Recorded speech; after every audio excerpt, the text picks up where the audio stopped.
Welcome to the show. I'm so glad you're here. I'm Braxton Hunter, and this is Trinity Radio. Today we're going to be taking a look at a discussion/debate between Matt Dillahunty and Dinesh D'Souza.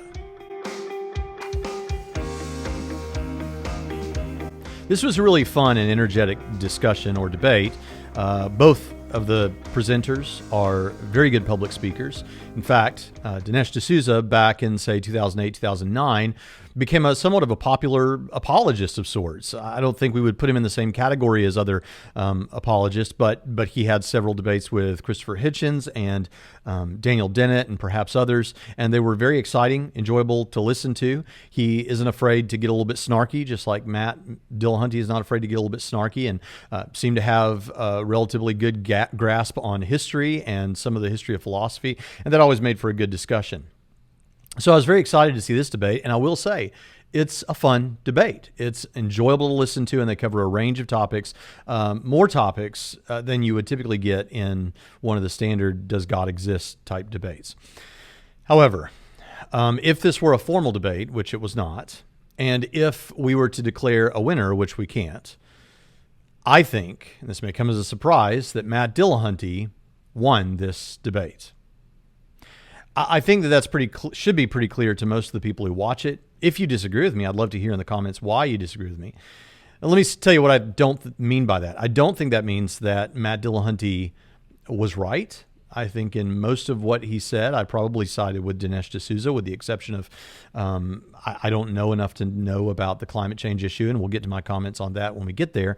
And it also doesn't mean that I think that Dinesh didn't have good points. In fact, I think that he did.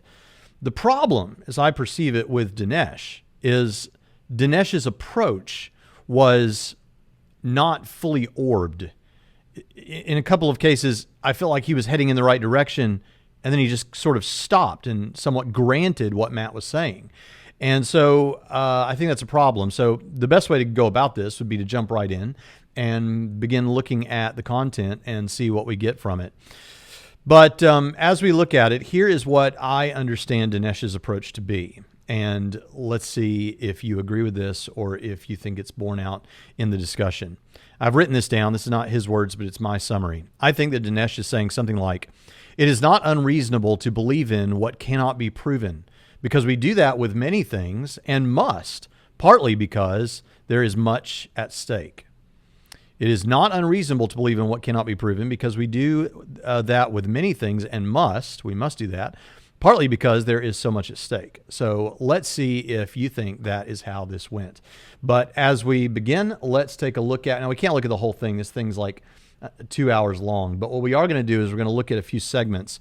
Toward the end, they go off about some specifically political stuff that doesn't really interest me, and universal health care and things like that. But we're going to take a look here at where they begin talking a little bit about an interesting subject, the subject of abortion. The title of this event, when it was being promoted and everything, is "God, Trump, and the Future of America." So, I mean, basically, Trump would probably like to switch the order of those. Yes. But nevertheless. I would like to remove one of them. God, I know. Trump too?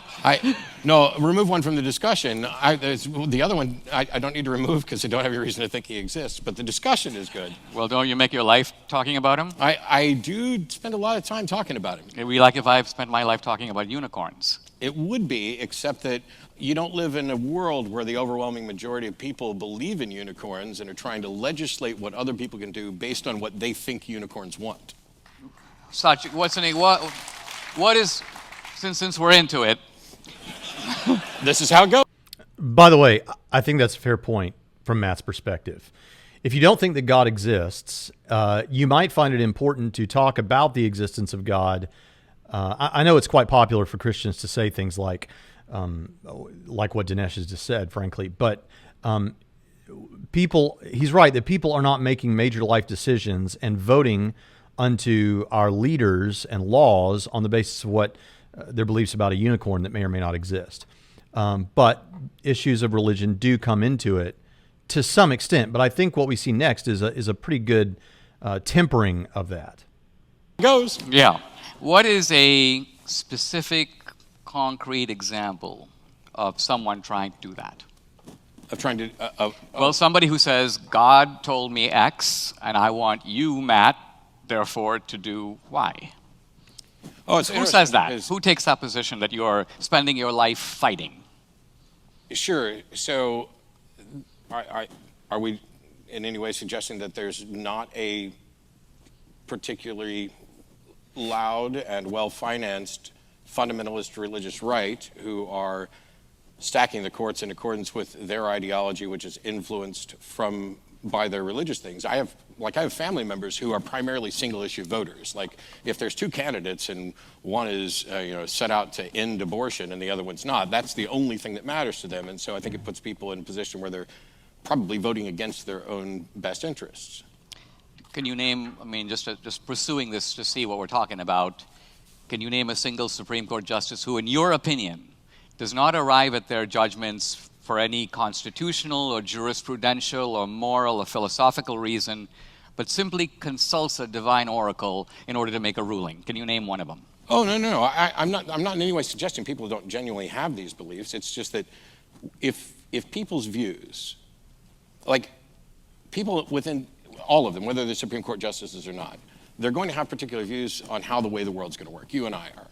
And sure, there are people, I have no idea if you're one of them, there are people whose view on how the world should work should be everything should be working in accordance with my understanding of this deity. Well, let's take an example, because I think the discussion can become kind of airy if we don't pin it down. Okay. Let's talk about abortion. Sure. Okay. Did you know, for example, that Christopher Hitchens was pro-life? I know, for example, that Christopher Hitchens was not pro-life. Well, he was. So there's two different aspects of this. First of all, it doesn't matter what Hitchens believed in the first place, but he wasn't in favor of making it illegal. And my primary issue when it comes to like abortion is the legality, not whether or not somebody thinks it's immoral or not. I interviewed Hitchens years ago for a magazine, and we talked about this issue. And he made what I thought was an interesting point coming from an atheist perspective, which was, he said, look, it's one thing if you say that you believe in Hindu reincarnation, in which we have many different lives, or if you believe that there is a life to come in which if you happen to be terminated in the womb, you're going to go to life everlasting. He goes, I don't believe any of that. I believe we have one life. This is it. This is the only one. And so ultimately, it is the greatest value. And if you have a life that is coming into being and it's snuffed out, all its choices interrupted at the outset, he goes, you got to think before you do that, right? Now, let's leave the legality issue, because I think the abortion debate has become radicalized since Hitchens died. Whether Hitchens would have supported late-term abortion, we don't really know. But what I'm trying to say is that here's Hitchens. And I don't really care. You don't really care. But the point I'm trying to make is this. You're saying that religious people apply a worldview. And I'm saying you do too. Hitchens does too. All of us have a worldview. I'm not. I think I just said that like 3 minutes ago. The issue is whether or not. So if somebody's saying that their worldview is right because it comes from the divine, and there's no demonstration that there is anything divine, or that they have any good understanding of what the divine would want, then I would hope that we would agree that that is at least a fallacious appeal to an authority that can't be demonstrated. Well, but I would argue that first of all, none of us in America conducts a voting test. All right, so I know that was a rather long clip, but I think it was important because here's an example of where I see Dinesh heading in the right direction, but then goes off the rails. So he's saying, all right, you think that this is a major problem, this God belief, because people vote based on their religious beliefs, and that affects things, and they put Supreme Court justices based on religious beliefs, and so it really does have this major effect. Now, whether that's true in other areas or not, Dinesh raises a really good counter, which is the abortion issue. And he begins to go in the right direction. Now, Matt seems to think that, well, the abortion issue is a good example of something that people hold, that abortion is wrong because of religious reasons and blah, blah, blah. He brings up the issue of a single issue voter because of abortion. And then Dinesh D'Souza says, well, it might interest you that Christopher Hitchens didn't like abortion, and here's why. And what is the obvious trajectory there? The obvious trajectory there is Christopher Hitchens was an atheist like you, Matt, and yet Christopher Hitchens didn't believe in abortion. So this isn't specifically a religious thing. Abortion is a much bigger issue that doesn't necessarily hinge on whether there's a God or what you think the Bible might say about this or anything like that. That is a perfectly reasonable approach to take. If I was an atheist, I would still be very much pro-life. And so that's a good way to go. Why? Well, aside from the fact that atheism, properly speaking, must give you a subjective morality, so I guess you could still do whatever you want technically anyway. No one really thinks like that or operates like that. They do what Matt does, where they construct a framework and then say, okay, here's the framework for my morality that I have subjectively come up with, and there's a subjectively stated goal within that framework, and now objectively, if you want to get to that goal in this subjective framework, here's what you got to do. Okay, so you say it's kind of an objective morality, but it's not. It's still, the foundations of that is still subjective. But since everybody operates that way, they do try to live as though morality is objective. And I probably would too if I was an atheist. What I would do is I'd still be pro-life, because here's the problem. When it comes to the issue of abortion, I'm not going to make this whole thing about abortion, but I am going to explain why this is the case and why it's not and shouldn't be specifically a religious issue, and certainly shouldn't be a political issue. Is that abortion is so there's no question that this is human life.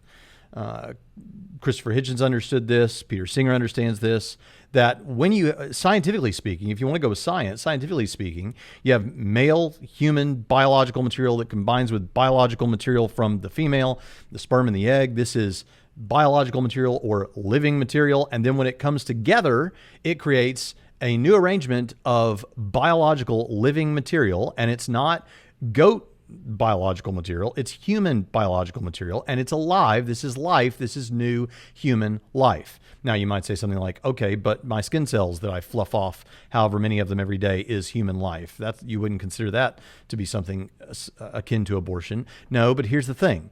So at some point along the way, most people, including many in the pro-choice community, would say at some point during development, this entity, this collection of cells, ceases to merely be a collection of cells, either at some particular stage of cognition or independence from, like it could survive if it was cut off from the mother. At some point along the way, this becomes a person.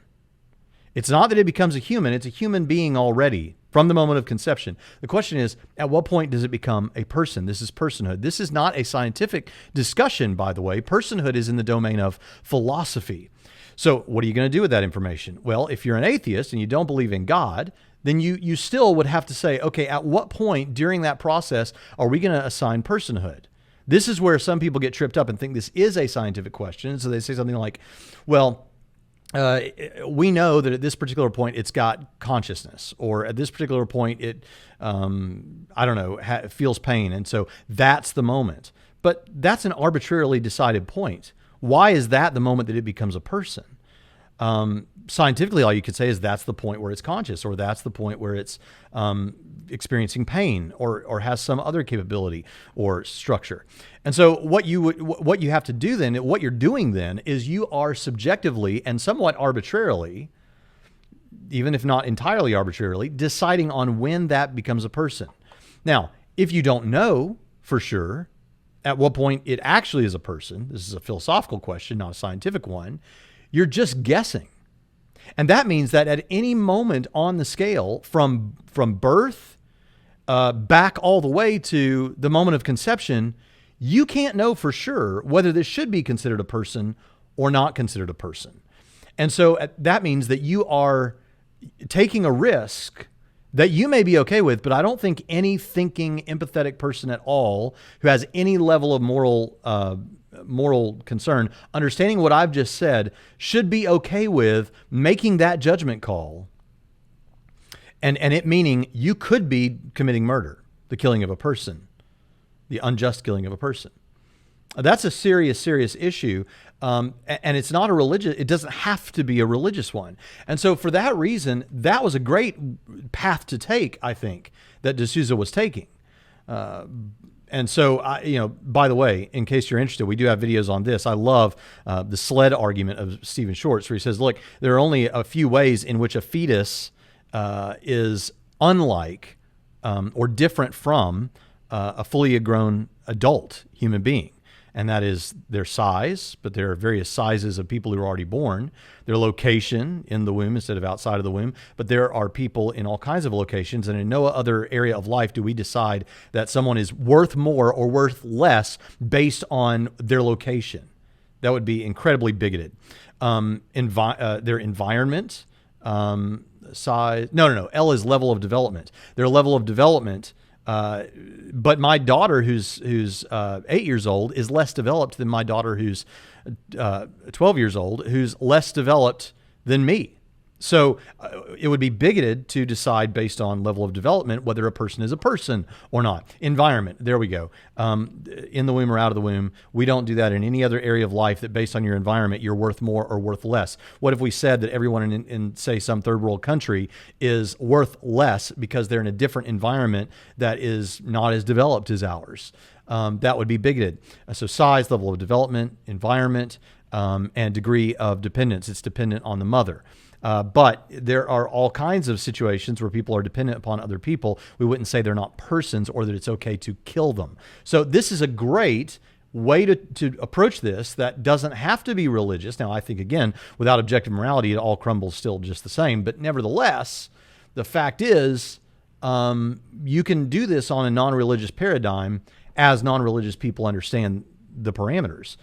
So this was a great path to take, but it almost is like Dinesh grants, I don't know if you forgot the point he was making or just got sidetracked, because both of them get sidetracked at different points. That's the nature of a discussion versus a debate, and that's perfectly fine and understandable. I would probably have too. Nevertheless, it's almost left like D'Souza is granting what Dillahunty is saying, when I think he was making a really good point, off toward making a really good point. All right, next clip. This is a little bit further down the line, and they are talking about now the issue of, let's see, God. So now they've come to God, and Matt Dillahunty is going to ask him, maybe you can do what others have not done and give me a good reason to believe that a God exists. Okay. And on the God front, maybe you have something better than anybody else has come up with. What is the reasonable warrant for accepting that there's a God at all? Okay, let me try to answer that. I start with the fact that here we are flung into the world with no clear understanding of A, where the universe came from, not the earth, but the universe. B, why we're here and what the purpose of our life is. And C, what, if anything, happens to us after we die. I would argue that, so we are in a very peculiar position where human beings were flung into the world, and the three of the most important questions we could possibly ask, we have no answer to. Now I'm going to agree with you. Do you agree or you not agree? I'm going to agree with you on two of the three. The middle one, on purpose, I think, assumes there's a purpose that there's been no demonstration there's a purpose to it. What, if any, purpose we have for our life? Okay, so now we are in agreement that on the three cardinal questions, we are in a certain kind of blindness. We're in a certain kind of blind ignorance because we don't know, correct? So I don't, so if we start you're saying we're flung into this universe without an understanding of the origin of the universe, the purpose of life, or what happens afterwards. Right, where the universe came from, yes. Who, if anyone, or what made it, if anyone.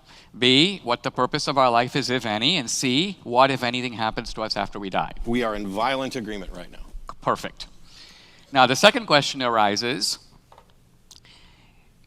what does science have to say about these three questions? Can science either now, and if it can't now, settle these matters in the future? Let's look at them one by one. Let's take them in reverse order. Sure.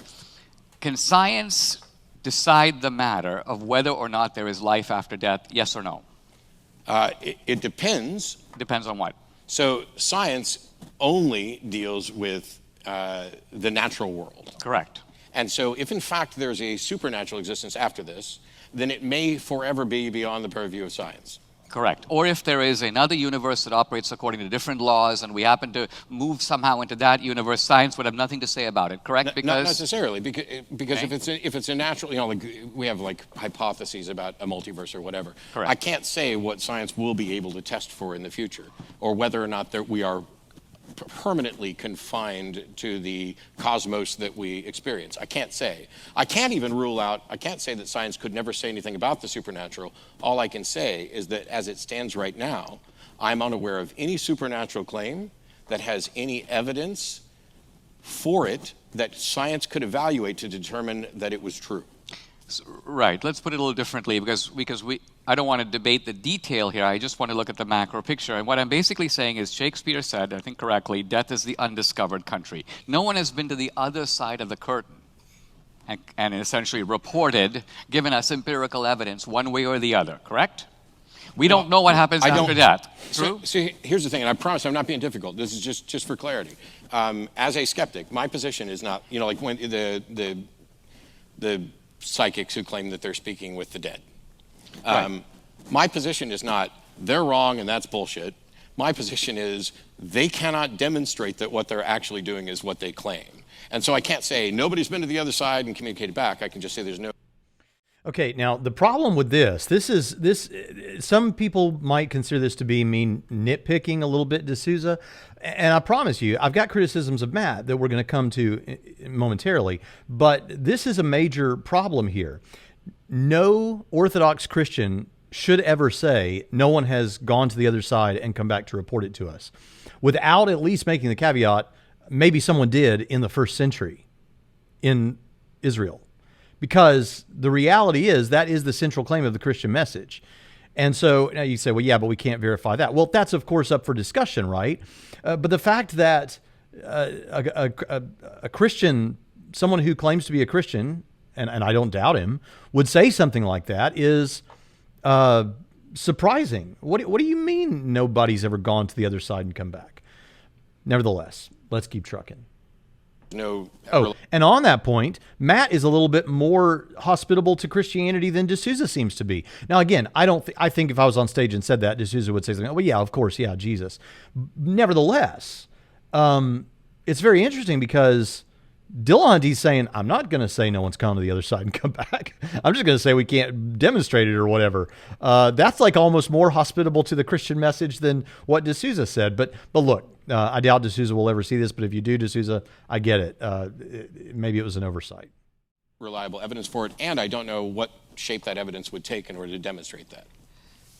Okay, I want to come back to that because that you've now made to me a very striking claim, namely that we should, I think you're saying, disbelieve all claims for which there is not sufficient evidence. So, not just that we should take an agnostic position, but we should disbelieve them. That's two different things. Oh, so if you mean disbelieve as in believe they are not true, that's the exact opposite of what I just said. Okay. What I said was we should believe things when there's evidence for it, and that is both the proposition that the supernatural is real and the proposition that the supernatural is not real. Okay. You can so agnosticism isn't some middle ground between believing X and believing not X. There is no middle ground. You are either convinced of X or you are not convinced of X. And I'm not convinced that the supernatural is real. That doesn't mean that I'm convinced that the supernatural isn't real. It's kind of like if you go into a courtroom, Okay. I may have to say not guilty, even if I'm not convinced of innocence, because the burden of proof is on the claim of guilt. And so the people who say, I have good evidential warrant to believe in the supernatural, have adopted a burden of proof, and they have to meet it. And until they do, I am not convinced.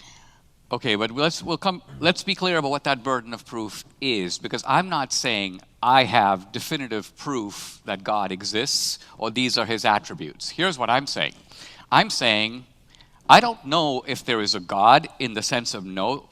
I'd call myself a believer. Now, right away we distinguish between a believer and a knower, right? Sure. It's an important distinction. Subset of belief. I believe there's a place called Papua New Guinea. Now, I realize this is a long clip, and we're almost done with this clip. But we are coming to the first of several analogies in this discussion. And in my opinion, analogies become a major problem. Now, this one is another example of where I think Dinesh is headed in the right direction. But then somehow, either because he got distracted or whatever, or just doesn't believe what I believe about these things, about the evidence, he kind of drops it. And it's so frustrating because it's like, no, that was a great analogy. You were almost there, but then you gave up. So listen to this about Papua New Guinea. He says, I believe there's a Papua New Guinea. Because I trust maps and I've studied about it. But I know my brother. I wouldn't say I believe I have a brother because I know the guy. So knowledge. Are you saying you don't know that there's a Papua New Guinea? No, I'm saying I know it in the sense that I accept the authorities from which I learn about it. Sure. I trust it. Well, and if for I went clarity, there, it's not just relying on authorities, it's actual evidence. So you have a belief in a proposition. right. Whether or not it qualifies as knowledge is a separate question because knowledge is a subset of belief. In philosophy, it would be justified true belief. I tend to use a more kind of colloquial because I'm a dilettante. I'm an uneducated oaf who just talks a lot. But if you have a proposition and you accept that it's true, that's all I mean when I say I believe it. You either accept it or you don't. If I say I know it, all we generally mean, all most people mean when they say I know something is that they really, really, really, really, really, really believe it. They're talking about the confidence level that they have in that proposition that it is likely true. And when we say I know something, generally we're saying I believe this to the extent that it would be worldview altering to discover it was wrong. And so I believe there's a Papua New Guinea. I would actually argue that I know, I have evidential warrant that there's a Papua New Guinea without actually ever having been there. This is, people used to do the, you don't know there's an Australia. Well, I do now because I've been there. But even before I was there, I think that I had evidential warrant for it. Yeah, but okay, I agree with that. And I know that there's a Papua New Guinea in that sense. Let's take a different example. If, let's say I were to tell you Okay, so now here's the problem with this. He grants Dillahunty's point. He's okay, yeah, I mean, of course, yeah, I know that there's a Papua New Guinea. It's not really that I don't have good evidence and reasons enough to claim that I know. But he was often running with a really great example. What I would have said to Matt at this point is I'd say, if I came up with this Papua New Guinea illustration, I would say, look, okay, we have really good evidence to believe there's a Papua New Guinea, even though we haven't actually experienced it by going there, you and I. But I could say, I was in Australia last year and I talked with a missionary who lived in Papua New Guinea for many, many years. And she talked with me for about an hour about her experiences in Papua New Guinea. I have seen maps. I've seen where it is. I've seen segments of videos and documentaries about it. I know a few facts culturally about Papua New Guinea. I've never heard any good reason to believe that all of that is a conspiracy or anything like that. It's not just that I haven't heard a good reason. I haven't heard any reason to think that that's the case. And so there's all kinds of good evidence that points me to believe that this place that I've never been to and never seen in person with my own eyes actually does exist. Now, what I'm saying is I have really good evidence and reason to believe that Papua New Guinea exists, even though I've never seen it. And I have really good evidence and reason to believe that God exists, even though I've never seen God. So I have evidence for Papua New Guinea, even if it doesn't reach the level of Cartesian certainty.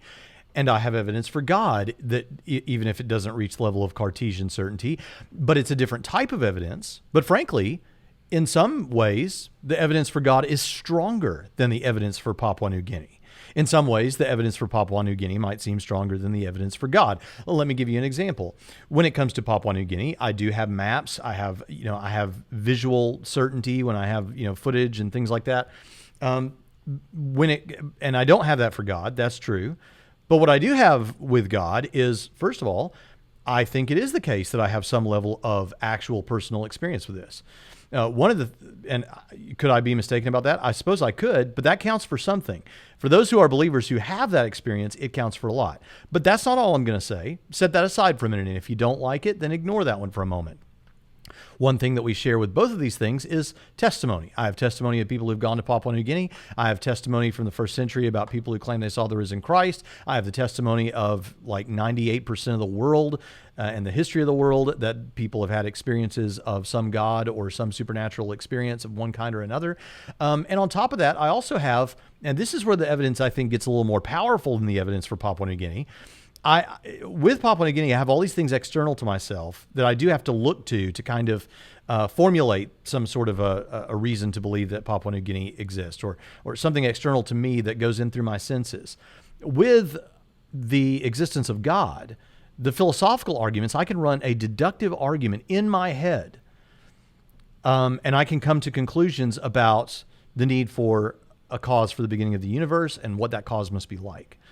That's why I like the Kalam cosmological argument, is everything you need to understand it and to run it is accessible in your right with what most people already know, with just a minuscule amount of education. And it's all accessible right there. With the design argument, with a good teleological argument, the evidence, Papua New Guinea is out there somewhere.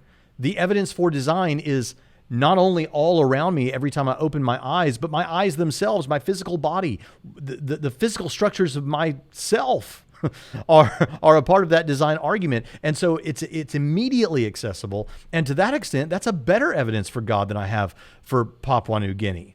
So you see, there are these kinds of things that are evidences for God, and then there are evidences for Papua New Guinea. They're just different kinds of evidence. In neither case do they get to the level of Cartesian certainty. I mean, it is actually could be the case, though I find it completely uncompelling. It could be the case that with Papua New Guinea, there is some grand conspiracy and there isn't a Papua New Guinea. I don't believe that for a second. I'm quite sure that there's a Papua New Guinea, but is it theoretically possible? That is to say, could it be a conspiracy? I suppose with the situation about God, that's not available to me because I can run these arguments from where I'm at and I have access to the evidence immediately all around me. And so in some ways, the evidence for God is better than the evidence for Papua New Guinea. In some ways, the evidence for Papua New Guinea might seem better than the evidence for God. But in either case, what we have here is evidence that just doesn't reach the level of Cartesian certainty. Now, on the other hand, it's just different kinds of evidence. That's all we're talking about. There's evidence in both cases, just different kinds of evidence. And what Dillahunty wants to do is to cull away evidence that doesn't fit certain things that he likes, as we saw in the debate response to his debate with Tyler Vela. What we saw there was I ran through every time or several times that he's talked about this. And what he's talked about, at least in one case, is it needs to be repeatable and all these other kind of things that kind of match scientific examination, even if it's not science per se. This is why in my debate with him, I said, you're looking for a scientific demonstration or something kind of science-y.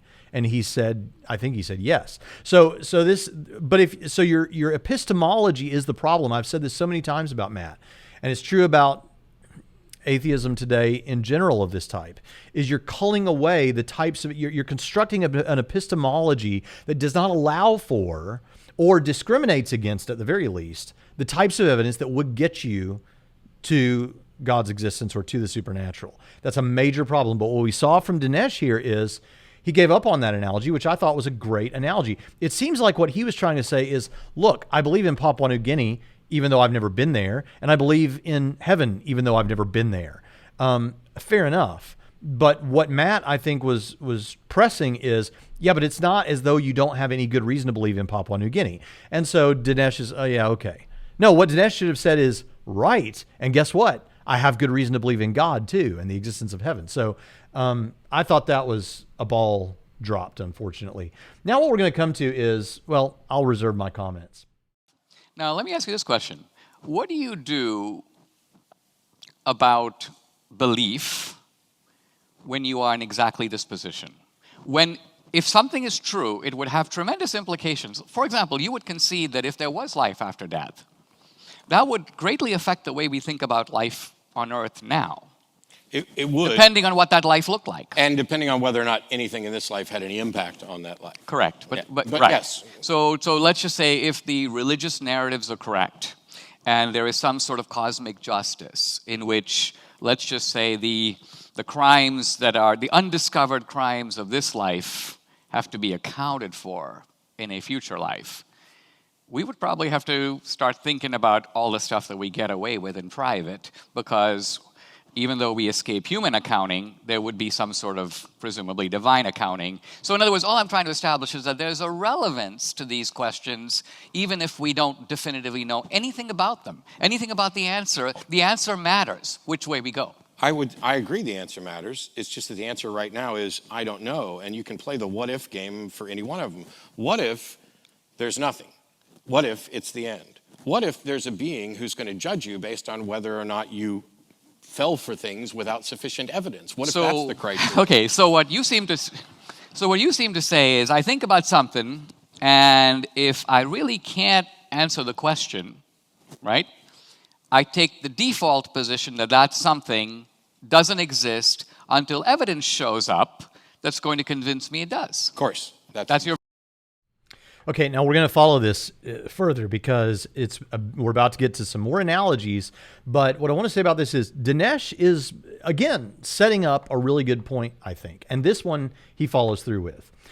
It's kind of like Pascal's wager, but I don't think that's exactly what Dinesh is intending to do with it in general. But it's kind of got some affinities with the central theme behind Pascal's wager as it's traditionally understood. Pascal's wager being the idea that if you don't know whether to believe in God or not, then you should err on the side of believing because it's safer to believe than not to, basically. There's more at stake if you don't believe. And the criticisms of this typically are, well, yeah, but how could I ever err on the side of caution if there are multiple religions on offer? And so I've classically used Pascal's wager to say, if there's that much at stake, you should take the evidence very seriously. But so there is a new form, a newer form of Pascal's wager that says something like, if you believe already that the evidence in favor of, say, Christianity is at least 50%, like if it gets as high as at least 50%, well, then it's in the realm of possibly being true, on par with it not being true.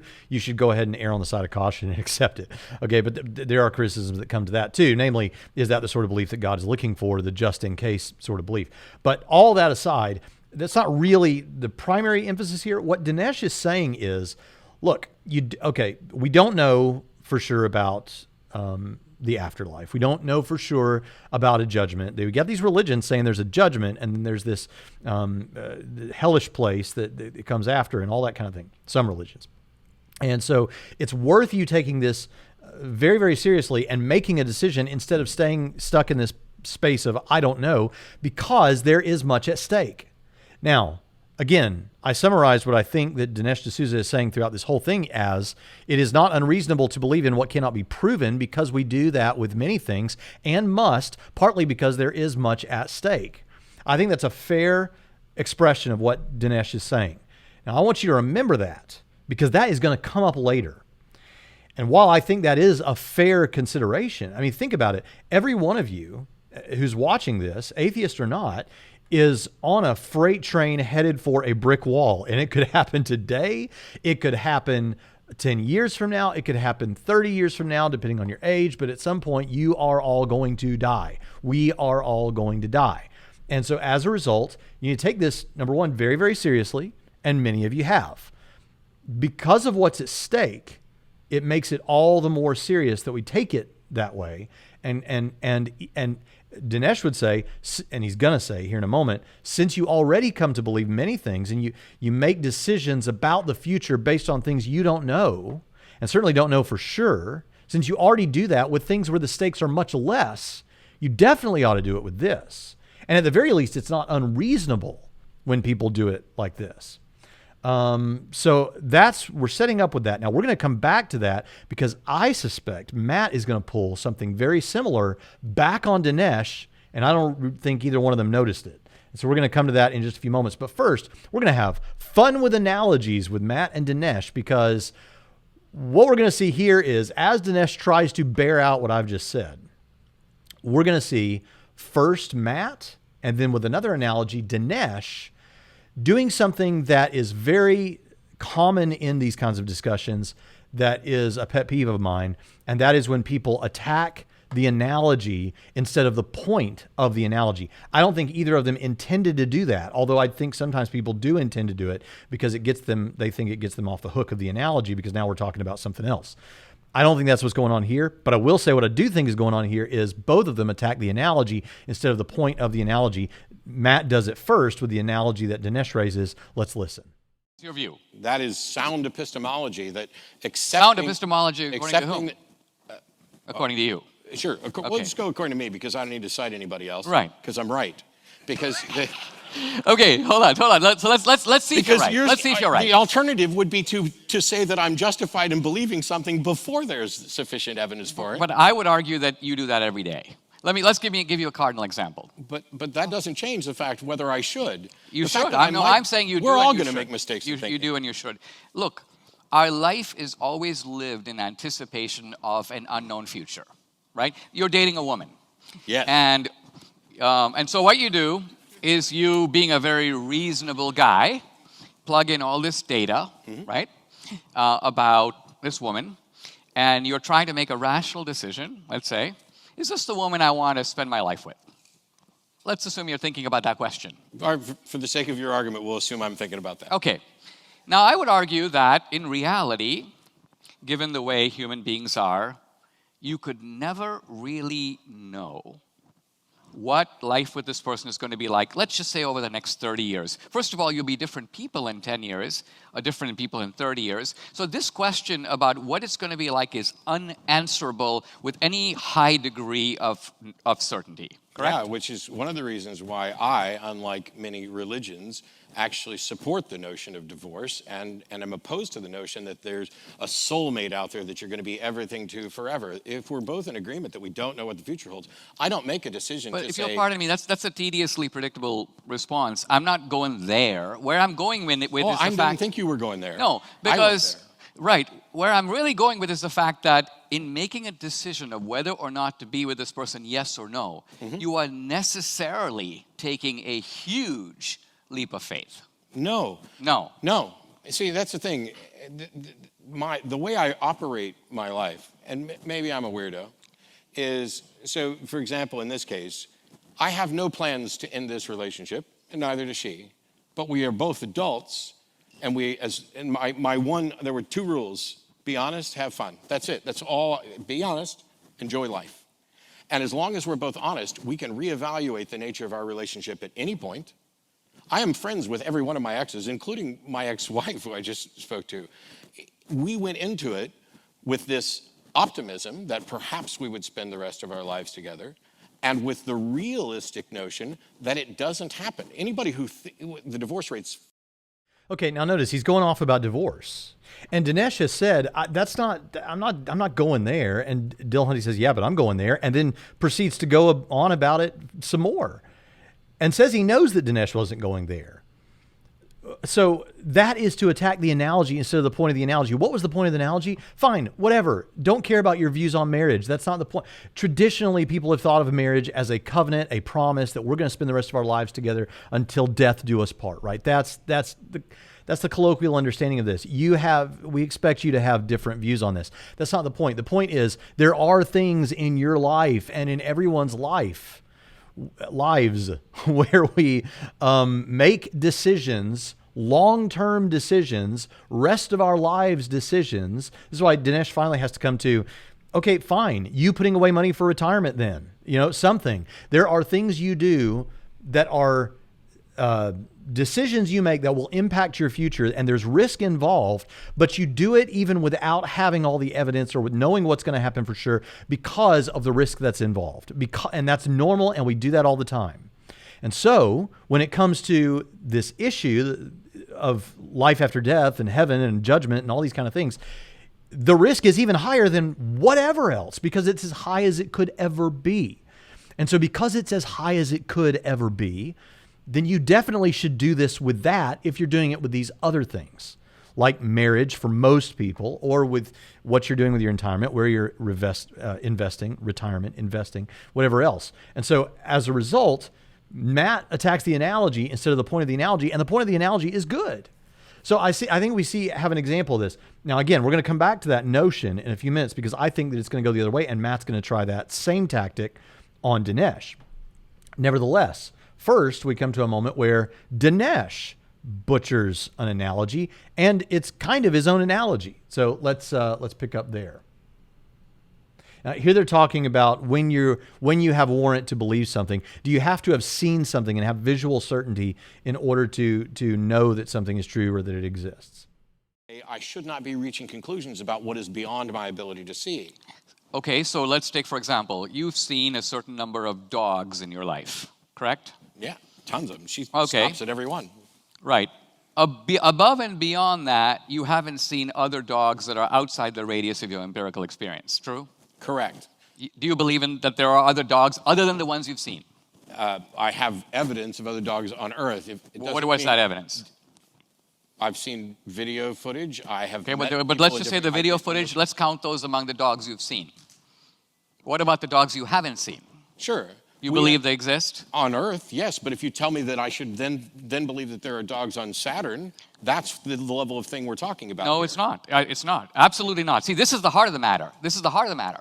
Because according to you, religious people believe that there is a God who, like in ancient Greece, inhabits the natural world that's living on another planet.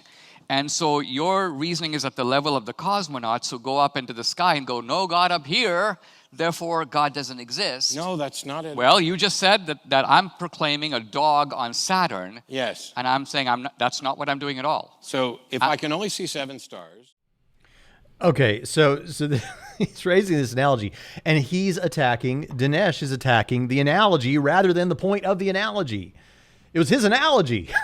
His analogy was, it's a good analogy. It's a good point. Do you have reason to believe these other dogs exist that you haven't seen or even seen on video? And Dillahunty says, yes, because, and I know Dillahunty well enough and have observed enough of him that I know that if he had more time and they talked about this issue longer, he probably would have said something like, it's a mundane claim. If you tell me that you have a dog at home, I mean, he's used that as an example. If you tell me I have a dog at home, I believe that because it doesn't strike my worldview as that odd. In my worldview, that's not odd. I have evidence of other dogs. It's not surprising there'd be another dog that I don't know about.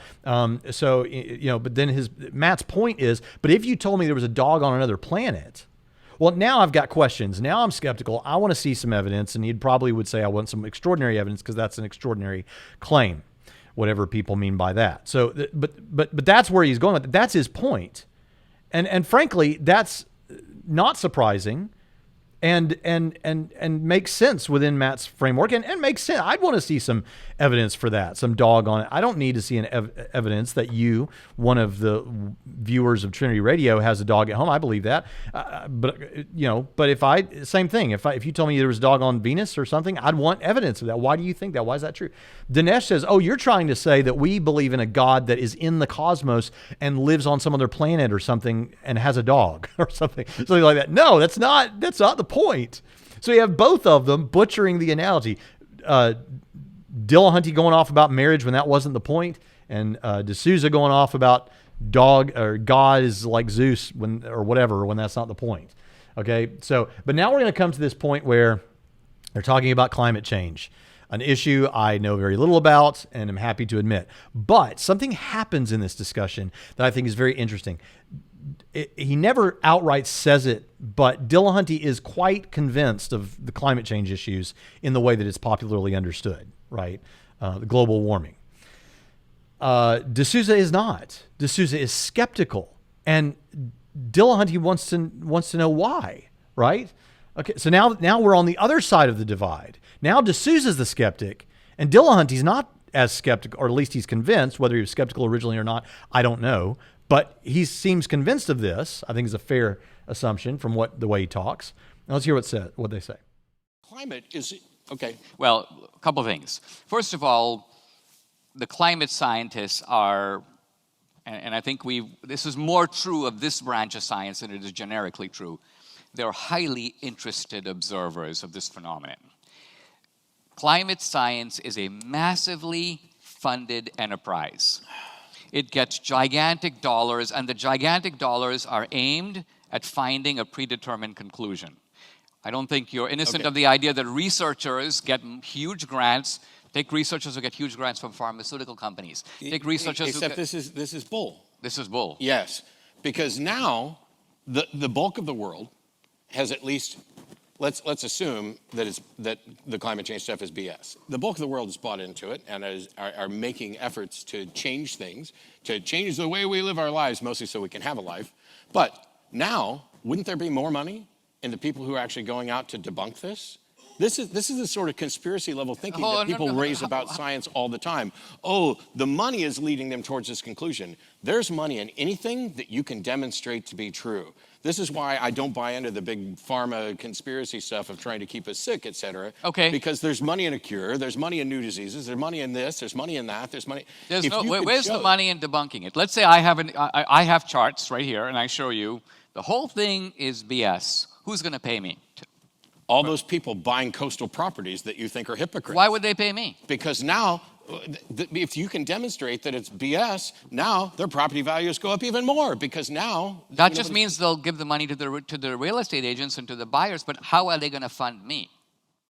So now I want you to notice a couple of things. First here, Matt, if we're skeptical of something with science, then it's a conspiracy theory. If he's skeptical about something to do with religion or God or pretty much anything that he's skeptical about, it's skepticism. But now I want you to notice something here. So in the first case, what did we have? We had Dinesh saying, look, there are these claims about the afterlife and the stakes are really high. So it behooves you not to sit there with, I don't know, in your skepticism, but to make a decision. Now, what is the theme here with Dillahunty? Dillahunty said just a moment ago that the majority of the world has come to believe this, and they're actively trying to resolve it, partly so they can have a life. What's that mean? The stakes are really high. The stakes are high. It's not even just property values. The stakes are high. Especially if you listen to some of these people, it's already too late. And not Dillahunty necessarily, but some climate advocates for climate change. It's already too late. The stakes are really high. So why are you sitting there in your skepticism, D'Souza? You need to make a decision and not remain in your skepticism because I don't know isn't good enough because this is here and now and the stakes are high. We see this on both sides. Now, I'm not saying that Dillahunty came right out and said it that way, or even that D'Souza necessarily came right out and said it that way, but that's clearly the undercurrent in both cases. Now, if Dillahunty was sitting here, if he agreed with what I said to this point, which he probably wouldn't, I'm trying to represent him accurately, but judging from how often in this discussion he says, no, wait, that's not what I'm saying. That's not what I'm saying. And fair enough, D'Souza gets him wrong several times on what his views are. But I think if Dillahunty were sitting here, if he corrected me at this point, what he might say is, that's true. There is a lot at stake with climate change, and you should jump on board. And there is a lot at stake with the religion question, but you shouldn't necessarily jump on board. And the reason is because with the climate thing, we've got science on this.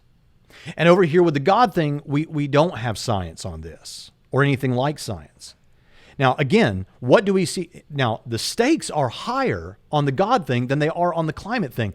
But what is the reason over here with the God thing that he won't accept it? It's because his epistemology is structured such that he cannot accept the sorts of things that would get him to God over here with the philosophical stuff. And by the way, there are plenty of intelligent design advocates who would tell you there are a lot of inferences from science that are over here. So let's not play any games about, those people just aren't interested in science. We've got plenty of scientifically interested advocates for theism over here on our side too. But that's what's going on. And so over here, Dillahunty's saying, look, the evidence is conflicting. I don't know what to do. I'm going to sit here with I don't know. Over here, D'Souza's saying, look, there's conflicting science on this too. We've got earlier in the discussion, and I encourage you to go back and listen to it, D'Souza's saying, look, there's this woman who is the world's foremost authority on polar bears. And she's saying now there's more polar bears now than there ever has been before. And that goes against the narrative that we hear from climatologists. And you've got the advocates, the apostles for climate change, like the Obamas, buying oceanfront property in Martha's Vineyard and things like that. And that seems like that they know it's BS or whatever. So I've got this conflicting evidence. So I'm skeptical of this climate change business. And what we have is here a clashing of two seemingly very similar situations. And the difference is an epistemological issue. You say, well, then that means that you're saying that D'Souza's wrong too. Well, we would have to look at the science on both sides of that thing because there it is a clash of science. But what if D'Souza is wrong? What if the climate change thing is a legitimate thing? I don't know much about that, but I'll tell you this much. As a Christian theist, I actually think that God gave us this cosmos and we should take care of the earth as much as we can. We should be very environmentally concerned, not to the exclusion of human the prosperity of human, or the flourishing, the well-being of human beings.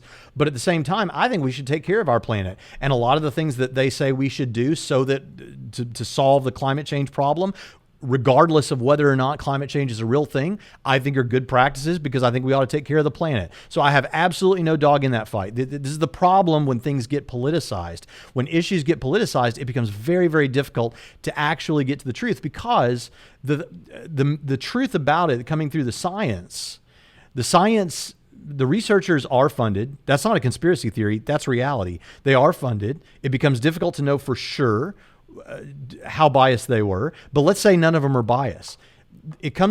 We become aware of that information through the media and through politicians, and there is a lot of bias, and so it gets tough. It gets tough. So I hate that this has been politicized, but regardless of what the truth is, I got no dog in that fight. What I want for people to do is to look at the evidence, and if it's scientific evidence, great. If it's philosophical evidence, great. If it's historical evidence, great.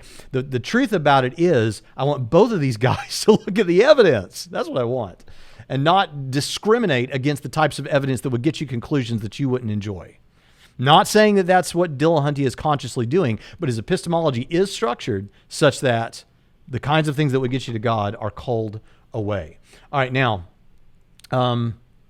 let's take a look at now. D'Souza then tries two other approaches. He says, all right, look, you're focusing on all this scientific data, and Dillahunty, science is the most reliable way to come to truth, whatever. And so D'Souza then is like, all right, let me point you to some things that we all know are real, that can not be accessed scientifically, that are not that are not in the purview of science. And he starts with morality. This is pretty interesting. But the only point I'm trying to make in a roundabout way is that as humans, we are inherently moral beings. Morality is part of the equipment of being human, and in fact, it's a necessary part. In our criminal law, for example, if somebody is considered not to know the difference between right and wrong, we don't even hold them accountable for their actions. Which is to say, we consider morality... That's not true. That's not true? Yeah. If somebody, let's say, for example, some guy is so insane that he thinks he's Napoleon, and he goes out and kills somebody else. We still hold them responsible for their actions. We just have graduated to a point where we are killing fewer people who are of diminished mental capacity, thankfully. But we are also committing people to institutions for their own benefits. But it's not like you just walk in and say, blameless. Well, hold up. It's not like we don't consider it's like blameless. Here's the thing. Dillahunty's right that we do still hold people accountable, even if they have diminished mental capacities. He's right about that. However, the truth is that they are not praiseworthy or blameworthy. In fact, no one is on Dillahunty's scheme, because Dillahunty is a determinist. And one thing that Rationality Rules and Cosmic Skeptic and several atheist philosophers, I have them in my notes. I was going to bring them up in my debate with Dillahunty because we talked about free will. Dillahunty's a determinist. And on determinism, you can hold people accountable, but you cannot hold them praiseworthy or blameworthy. So this is where your morality begins to crumble apart. Dillahunty recognizes that there's something to say about morality. He thinks he can construct a subjective morality that then can function somewhat objectively. But the fact is, this whole thing falls apart because you can't live as though that's true. And we've just heard from Dillahunty's own words, they're still blameworthy. We still hold those people blameworthy. You can't hold them blameworthy. You can punish them. You can send them to rehab. You can send them to therapy, but you can't hold them blameworthy. This is not a livable worldview. D'Souza tries purpose. I couldn't agree more that we should understand ourselves. And I think that one of the biggest problems is that there are a number of assumptions. The biggest problem humans make is probably asking the wrong questions, like, what's the purpose of my life? As if it was externally imposed and extant as a real thing that you could discover, rather than I make my own meaning and purpose in life. But when we're talking about this moral being, I would presume... Wait, I mean, you just made an absolutely ridiculous statement. So I have to pause a little bit here because I'm sort of That's fine, grasping you make this. a ridiculous statement well, and I'll be according able to to you, do the same thing, yeah. according to you, we don't have a life purpose. I mean, let's think about it. First of all, almost all of us are in some sense trying to discover what the purpose of our life is, right? And there are huge industries devoted to this. There are talk shows devoted to this. It's a quest that just about all of us, probably most of us in the audience, are on. And you're declaring at the outset that it is a quest, according to you, that has no answer, or at least has no external answer? No, it is a quest that I don't see any reason to think that there is an externally imposed purpose. The fact that you might desire there to be a God, a divine, or a universe-imposed purpose doesn't mean there is one. The fact that humans quest for things doesn't mean that the answer is there, or doesn't mean that the answer they hope for is there. Of course not. So no one is saying that the wish to have a purpose is enough. No, I'm not even saying that the universe is somehow... What is our purpose? Well, I would say this, that I think in life, we are always asking this question. By the way, to glorify God and enjoy Him forever. I, Dinesh, living the best life that I can live. In other words, is the life I'm living now somehow off track, inauthentic? Is there, when I say something, there's me saying it, but is there a better me that would have said something different? In other words... I agree. Okay, so, in other words, my quest to find not only the choices I make, but the choices I ought to make is completely valid. True?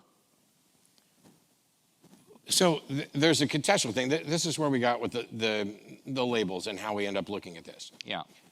My view is that my life has whatever meaning and purpose I give it. Okay. The notion that I should be looking for some externally imposed purpose is not only do I not have a good reason to think that there is such a purpose or that there would be or could be. And you're saying, but whatever answer you give to that question of let's take, what is the purpose of Matt's life? And you're saying whatever answer you give is valid. Yes, because if in fact there is some God who has a purpose for my life, I don't care what he thinks the purpose of my life should be. My life is mine. Okay, let's explore that. Let's just say that you were to come here and announce to this audience, the purpose of my life, Matt, is to, and I realize this is a difficult example, I was going to say to count the hairs on my head. This doesn't really work in your case. There are hairs here on my head. Right, there you go. This is my head. There you go. Okay, but you said, that's what I live for. Every day I wake up and I spend a few hours a day, at least at the time I'm not working or eating, counting the hairs on my beard. Yeah. Right? Now, I would submit that everybody here would say, Matt, you know what? I don't think you're living your best life, pal. You know, there's nothing wrong with what you're doing, but it's kind of pointless. Can you show that this isn't the purpose of my life? That there is some other purpose? Well, yes, I would. I mean, I think I could make arguments to that effect. Okay. Let's pursue the example even further, make it more ridiculous so we can see how obvious it is. Let's just say, for example, and yeah, I don't mean to be going into the trans territory, but I'm going to go there a little bit. Let's say I were to say, I identify as a toad. Okay. Okay? And so what I do is I get up in the morning and I start jumping around like a toad. And for a while people go, hey, that guy's an eccentric, man. What the hell is he doing? And then I go, listen, it's not just up to me. I'm getting a little annoyed that there are all these haters out there who don't respect my identity as a toad. Disney won't cast me in toad races in their movies. I'm denied rights under the Constitution. All these people look down on me and make jokes when I come, jumping by. Okay? So, and my point is not that I've decided to become a toad. My point is I've always been a toad. I'm just a toad in a human body. Okay, now, and I seriously press this. You would come to me, I think, and say, Dinesh, you are a member of Homo sapiens. You're not actually a toad. This purpose of your life that you have ascribed to yourself is based on some deep psychological disorders. You have very poor self-perception of who you are as a human being. And who you are as a human being is you're a son, you're a brother, you're a graduate of an Ivy League college and you make movies, go do those things and find a better, a higher purpose in life than jumping around in a dirty pond. You think that's what I would come to you and say? I hope so. Unless you... I hope so. You may... No. You might come back. You might come join me. Because first of all, I'm not a busybody who worries about what other people do and how they feel and what their views are. It's not. But also... but that's not... Okay, this is Matt's chance to sermonize about trans issues, which I got no interest in going there. But as it relates to purpose, I want you to notice that D'Souza is making a very valid point here. This is his moment. This is a great analogy that actually makes a really good point. If he were to say, look, my purpose is to count the hairs on my head, or my purpose is to bounce around like a toad and be a toad because I think I'm a toad and all those kind of things, and you were to say, hey, none of my business. Now, okay, if you're the general public, maybe. But if you know him, if you're a friend of his, and you say, hey, none of my business. If he wants to be a toad, have at it, be a toad. If he's really living as though he's a toad, hopping everywhere and doing all kinds of things that are, or spends every day only counting the hairs on his chin or his head or whatever, you are not being, and this brings us back to the issue of morality, you are being immoral towards him. You should actually go to him and say what Dinesh said you should say. Hey, listen, man, I get that you think you're a toad. I get you think your purpose is to count hair all day on your own head, but you get one life. And you should spend that life doing something more meaningful. Of course, that presupposes that there is meaning. And the idea is you should, and here's the thing, even with the sermonizing about all these other ideas and issues, you can sound real gallant in sermonizing about how it's perfectly acceptable to leave someone in their delusion that they're a toad. But the reality of it is you have no moral standing for that because you don't have an objective morality. You have a morality that is your opinion or the opinion of a group of people, perhaps your tribe. And I might agree with your moral inclinations, but the reality is on your worldview, you can sound as indignant as you want and it rings hollow because there's nothing underneath it, no foundation. But back to the issue at hand, you should say to someone who's counting hairs on their head or living as a toad, you're not living the best. Oh my gosh, I can't believe I'm saying this. You're not living your best life now. How you define best life is the important thing, but you're not living the best. And the idea that there is a better life indicates that there is a standard of the best life. And we want to get you to that standard, but it would be unloving actually to leave someone in a state of delusion about those things where they're going to end up hurting themselves, not going to advance and miss out on some of the great joys of life because they're living out a delusion. That is, you can make that sound as gallant as you want to. That is unloving toward people. If you really love people, you will call them to a higher purpose. Thing is, you have to have an awareness of a higher purpose. And so I think this was a hit. I think you made it here. Now, lastly, let's go to the end here. I want us to hear this last clip. This will be it. But let's see what happens next. I'll try to illuminate the point by pivoting into politics because I think that because sometimes when we talk about God and religion, we establish sort of special distinctions and categories that are not normal in everyday life. So I'm going to throw out a bunch of beliefs. Okay. I believe it's likely that Trump will be reelected. I do too. I believe that if Bernie were elected, the day after, the stock market would take a severe hit. A more severe hit than it has in the last couple of days? Probably. Because Bernie would be a walking virus for 4 years. I don't believe that, but that doesn't mean that I'm convinced you're wrong. Correct. So what I'm getting at here is, now, again, I'm making these statements of I believe that if Trump is reelected, the market will do well over 4 years. But when I say these things, I'm stating beliefs anchored in my knowledge of politics. There's no empirical fact that I'm leaving out. And it would mean no objection to these beliefs for you to say to me somehow, Dinesh, my position on this is actually rather Jesuitical. I draw a distinction between warranted belief and beliefs that are ultimately don't have sufficient warrant. I would say we're talking about the future. Matt. None of us knows, I grant that. In that sense, it resembles life after death. We're plugging in all the data we have, and we're making a judgment about something that affects our life, just like life after death does. We have to act upon it because we have investments and portfolios. We have to cast our own vote. So we're going to make decisions about the future based on what we think is going to happen. My belief is in no way irrational because I cannot have either certitude about it or I don't have the kind of empirical evidence that would enable me, in some senses, to declare the belief warranted. No, it is warranted. So, first of all, here we go again. I don't disagree. The thing is that you have beliefs about what's likely to happen in the economic and political realm, and you base it on actual data. I have no objection to that at all. But this, I think, gets to the heart of where and how you and I are dramatically different. Not just in epistemology and what may or may not warrant believing in something without evidence, because I can't imagine both acknowledging, I have no evidence, but I believe it anyway. That's not the same thing as what we're talking about now. You have a lot of evidence. You have market research. You have other information. You know what's likely to happen. You know where the majority of people are, what they're looking forward to. Here's the marked difference between the two of us. At every instance tonight, when we got to something that was potentially political or that was about policy, you went to money. Where are they spending their money? Are they building this on? Okay, the point here is, if I'm D'Souza, this is where I think D'Souza kind of drops it again, if I remember correctly, is if I'm D'Souza, what am I going to say? Same thing with the Papua New Guinea thing.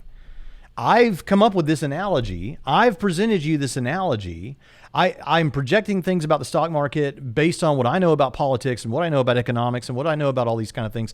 And I'm taking all that data together. I've got a lot of evidence, and then I'm making a statement about what's in the future or what's likely to be in the future. Yes. And when it comes to God and when it comes to Christianity, I'm taking all this evidence. I've got this contingency argument. I've got this design argument. I've got this moral argument. I've got this kalam argument. I've got this ontological argument. I've got this resurrection argument. I've got these near-death experiences. I've got whatever else you want, the rapid expansion of the early church. I've got all these kind of things. Put all that together into one package. I've got all this data, all this evidence. I've got my own personal experience. I've got the testimonies of others. And I take all that together and I project what's going to happen in the future. You know what we call that in Christianity? We call that faith. Not faith based on nothing, the colloquial definition of faith that R.N. Raw doesn't understand, and that 1,000 or more YouTube atheists, more than 1,000, echo R.N. Raw. If it's not you, then don't be upset that I said that. No, it's trust or loyalty to God that he's going to do for us in the future what he said he would do based on what we have good reason to believe he's done in the past and is doing now. So the two are the same. So with the Papua New Guinea thing, I'm going to look at Matt and say, yes, I have really good evidence to believe there's a Papua New Guinea, even though I've never been there. And I have really good evidence to believe there's a God in a place called heaven, even though I've never been there. You're saying that I shouldn't remain in a state of skepticism because there's all this evidence for global warming, and so I shouldn't remain in the skeptic. I should make a decision because there's stuff at stake. Yes, and I'm telling you that there is a lot at stake, and there's all this evidence. And when it comes down here to this thing at the end, again, like the Papua New Guinea, yeah, I've got all this evidence about the economics in the future, and I have all this evidence about the truth about Christianity and what God's going to do in the future. There is a parallel. What I would say to Dillahunty is, don't close yourself off by structuring your epistemology such that certain lines of evidence that would take you to theism and to Christianity don't count or are discriminated against or are considered second-class evidences. And to D'Souza, I would say, grant the scientific evidence where you accept the evidence that comes to us from science, and then on top of that, understand the great evidence that we have for the truth of Christianity. And that's basically how I think this whole thing plays out. It's an enjoyable discussion. I encourage you to go listen to the rest of it. But for now, this has been a long video. I appreciate you making it to the end. Help us out on Patreon if you can. If you're the kind of person that would buy me a cup of coffee, or Jonathan a cup of coffee if you were in town once a month, then maybe give us $5 on Patreon or something. But if you don't, we'll love you and we'll keep producing video content just the same. Glad you're here, and we'll see you next time on Trinity Radio.